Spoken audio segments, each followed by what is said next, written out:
Bonjour à tous, bienvenue dans l'émission des Petites Chouquettes. Nous sommes là à la fois pour vous divertir et pour vous informer. Nous sommes parmi les meilleurs Enzo. Bonjour. Ryan. Bonjour. Shaima à la technique et Maxime au son et au lancement du reportage. Commençons par parler du premier sujet qui est les jeux vidéo avec Monsieur Enzo. Oui. Bonjour Enzo, qu'avez-vous à dire sur les jeux vidéo ? Avant, on va voir quelques images du micro-trottoir de la semaine. Est-ce que vous jouez aux jeux vidéo ? Oui, je joue aux jeux vidéo. Non, pas du tout. Oui. Non. Et vous en pensez quoi des jeux vidéo ? Les personnes qui jouent trop aux jeux vidéo, elles sont un peu renfermées. Mais après, sinon, non, c'est une activité comme une autre, je trouve. Moi, je pense que c'est un moment de détente et pour moi, c'est un plaisir avant tout. J'aime bien, ça me divertit. Après, faut pas y jouer trop longtemps. Citez-moi des jeux auxquels vous jouez. Alors, je joue à Rocket League en ce moment, à The Witcher 3 et à un jeu de voiture, mais je sais plus le nom. Essentiellement FIFA, Assassin's Creed et Call of Duty. Et vous pensez quoi de l'argent gagné aux compétitions ? Il y a des compétitions ? Je savais pas. Ça me choque pas. Je dirais que c'est un peu comme ce qu'on peut faire dans le sport. Ils sont les meilleurs dans un domaine. Ils font des vues, ils font de la pub pour plein de choses, donc pourquoi pas. Je pense que c'est une bonne chose. Ça reste une compétition comme une autre et les gagnants, ils doivent avoir une récompense, ça me paraît normal. Ouais. Pour vous, c'est à partir de quel âge qu'on peut y jouer jusqu'à quand ? Ouais. Les jeux de combat et tout, à partir de 15, 12 ans. 12 Je sais pas, il y a des limites d'âge en plus. Oui, je crois, mais personne ne respecte. Ouais, les limites d'âge, 12 ans. Ou 16 ans pour les plus violents, je pense. Ouais. Bonne question. À partir de quel âge ? Je dirais à partir de 8-10 ans, pas avant. Et après, on peut y jouer jusqu'à l'âge qu'on veut.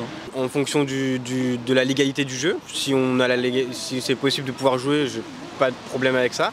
Et jusqu'à quel âge, je pense pas qu'il y a un âge déterminé pour pouvoir arrêter de jouer. Vous savez qu'est-ce que c'est le PEGI ? Le PEGI. Le PEGI. Non. Je le vois sur chaque jeu, mais non, je n'ai pas la description. Combien de temps vous jouez par jour ? J'y joue pas tous les jours. Je dirais que si j'y joue, 2 fois dans la semaine, ça va être des sessions de 2 heures à peu près. Par jour, pas vraiment. Je joue surtout le week-end, quand je ne travaille pas et que je suis disponible et que j'ai du temps libre.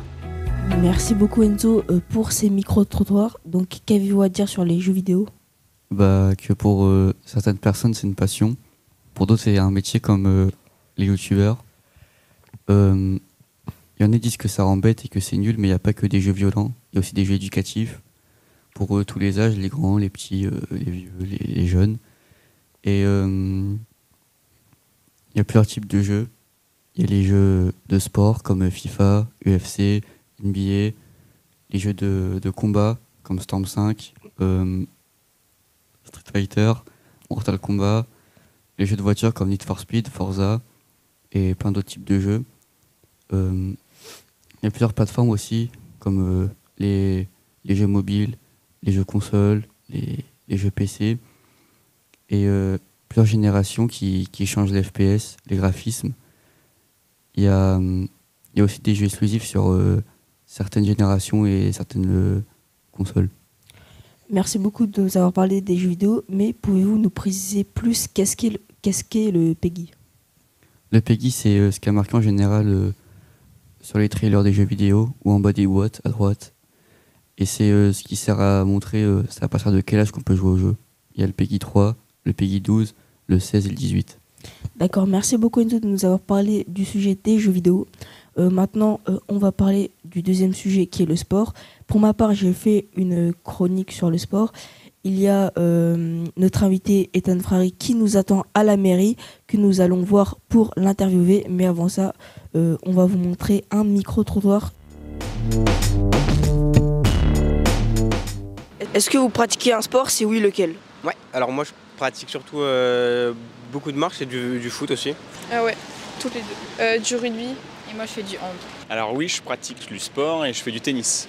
Que pensez-vous des valeurs du sport? Elles sont différentes pour chacun des sports, mais elles sont importantes. Et Elles sont plutôt intéressantes. Ce serait dommage que je dise le contraire, sachant que je suis professeur de PS. Que pensez-vous des salaires sportifs entre les hommes et les femmes? Déjà, mais en fait c'est pas regardé de la même manière, il y a plus de personnes qui regardent les sports masculins, du coup en vrai... Ils gagnent plus, logiquement. Ouais, voilà. Alors, c'est une grande question. Les salaires sont différents parce que les droits TV sont différents en fonction du sexe de la personne. Donc les hommes intéressent plus en sport que les femmes, malheureusement. Alors les salaires sont faits en fonction de ça, en fonction des vues, quoi, des droits TV à la télé. Après, est-ce que je suis d'accord là-dessus? Pas vraiment. Je pense qu'ils méritent tous la même chose, parce que ils sont tous de sportifs de haut niveau. Donc, Que pensez-vous du salaire des sportifs?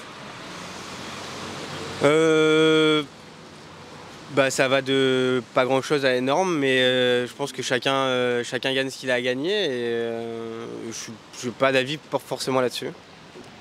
Moi je trouve que pour le foot et le basket ils sont très élevés et il y a certains sports qui sont un peu mis de côté et des fois en fait non c'est pas trop, mais c'est juste que par rapport aux autres métiers c'est trop. Les salaires sont en fonction de la notoriété du sport, donc plus le sport est connu, plus les salaires sont élevés. Il me semble qu'on est arrivé à des salaires un peu trop élevés en ce moment. Je ne suis pas sûr que de gagner 200 millions par an ce soit hyper juste par rapport aux autres, mais bon, c'est comme ça. Nous sommes ici avec notre invité Ethan Frari, qui a accepté notre invitation. Donc aujourd'hui nous allons l'interviewer sur le monde de la boxe. Bonjour. Bonjour. Donc première question, présentez-vous. Bonjour, je m'appelle Ethan, j'ai 20 ans. Je suis actuellement en service civique en petite enfance dans l'école Henri Vallon à côté. Ensuite, après, qu'est-ce que je pourrais dire sur moi? J'adore la boxe. C'est mon sport, quoi, puis voilà. D'accord. Deuxième question, est-ce que vous viviez de la boxe ou est-ce que vous avez une autre activité? Alors, même si j'aimerais bien, je vis absolument pas de la boxe. C'est vraiment juste une passion.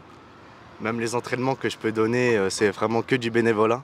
C'est juste pas parce que j'aime ce sport, quoi. Pourquoi avoir choisi la boxe anglaise? Oula, ça remonte, il y a 9 ans, j'avais 11 ans. C'est parce que j'avais des petits soucis à l'école. Et du coup, mon père a décidé de m'inscrire à la boxe pour pouvoir m'inculquer les valeurs et surtout pouvoir me défendre en cas d'attaque. D'accord. Quelles sont les valeurs de la boxe et les qualités qu'un boxeur doit avoir? Qu'est-ce que ça vous a apporté? Les valeurs qu'un boxeur doit avoir, déjà, c'est le respect. Que ce soit le respect de la salle, de l'environnement, le respect de l'adversaire, très important. Parce que la boxe, c'est pas juste un sport de bagarre qui va servir à se battre. C'est avant tout une discipline que tu dois inculquer au fond de toi pour pouvoir bien exercer. Et après, moi je pense que le respect c'est la principale, et ensuite après il y a tout ce qui est discipline. D'accord, prochaine question. Les entraînements, combien de temps, combien de fois, un régime alimentaire? Vous parlez de mes entraînements ou des entraînements que je donne? Ça peut être les deux. Alors moi je donne 3 entraînements par semaine avec du coup mon entraîneur de boxe. Du coup le lundi, le mercredi, le vendredi, de 17h30 jusqu'à 19h. Des fois ça peut déborder en fonction de ce qu'on fait. Et moi je m'entraîne personnellement du coup le vendredi soir à partir du coup de 19h jusqu'à 21h. Et régime alimentaire, non, je ne poursuis pas. Merci d'avoir participé à cette interview. Est-ce qu'il y a quelque chose qui vous semble important et que l'on n'a pas abordé? Qui me semble important sur le monde de la boxe? Oui. Inscrivez-vous, qu'est-ce que vous attendez? D'accord. Donc merci beaucoup pour cette interview. Merci beaucoup d'avoir participé, d'avoir accepté l'interview. Et on se retrouve directement sur le plateau.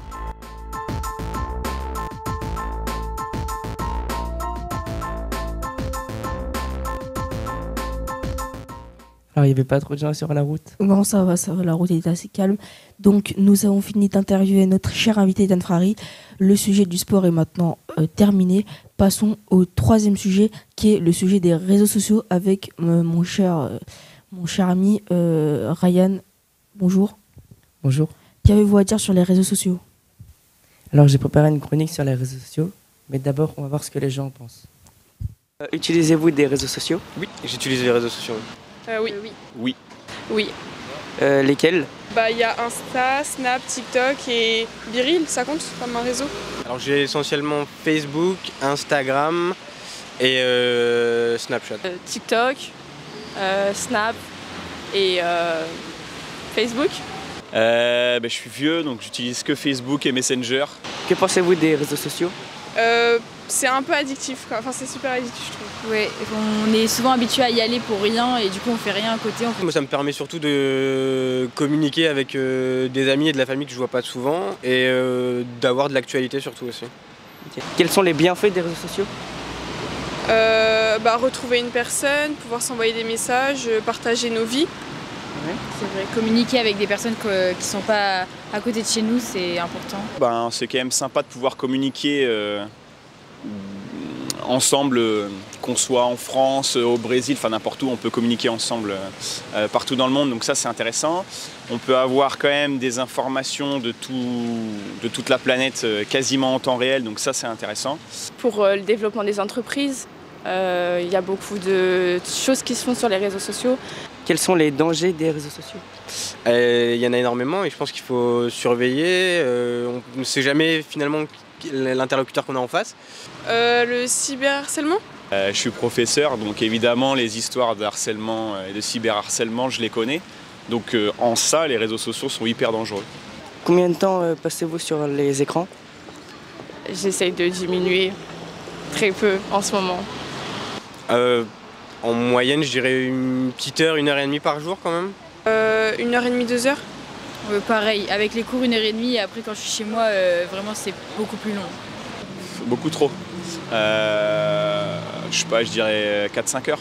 Merci beaucoup pour ce micro-trottoir, monsieur Ryan. Mais qu'avez-vous à dire de plus sur les réseaux sociaux? Alors, les réseaux sociaux sont des applications de communication et d'information en ligne. Il y a différents types de réseaux sociaux comme de vidéos, donc TikTok et YouTube, de messages comme Messenger et Snapchat, et par exemple d'informations comme Twitter. Il y a quelques bienfaits aux réseaux sociaux comme la communication et l'information, mais surtout un très grand danger qui est le cyberharcèlement. Vous savez ce que c'est le cyberharcèlement? Non. Non. Alors le cyberharcèlement, c'est le harcèlement en ligne. Donc des menaces, des insultes, des moqueries. Et si vous êtes victime ou témoin de harcèlement, vous pouvez appeler le 3018. Et les réseaux sociaux sont le type d'application le plus utilisé et téléchargé au monde. Merci beaucoup sur ces informations et sur votre chronique des réseaux sociaux. Ce sujet est donc terminé. Passons au dernier sujet qui est des inégalités hommes et femmes, qui a été réalisé par Shaima qui est aujourd'hui à la technique mais qui a fait les micro-trottoirs sur les inégalités hommes et femmes et qui avait aussi hier interviewé Romain qui faisait partie du CIDFF. On commence par le micro-trottoir. Que pensez-vous des inégalités hommes et femmes? Elles sont trop présentes. Elles sont toujours trop présentes. On arrive dans un ère où il faut les mêmes droits pour les femmes que pour les hommes. Je trouve que les mouvements en ce moment féminins sont de bon augure pour la suite. Que pensez-vous des différences de salaire entre l'homme et la femme? C'est pas respecté non plus. Pourquoi un homme devrait avoir un meilleur salaire qu'une femme? Concrètement, je pense qu'on entend beaucoup que les femmes sont moins payées. Alors est-ce que c'est vrai, je ne sais pas, mais pour moi, un homme et une femme, ça se vaut et ils devraient avoir le même salaire. Merci pour ce micro-trottoir. Maintenant, passons directement à l'interview de Romain au CIDFF. Que veut dire CIDFF? Alors, CIDFF, c'est Centre d'information sur les droits des femmes et des familles. C'est une association loi 1901. Tu en as dans tous les départements de France.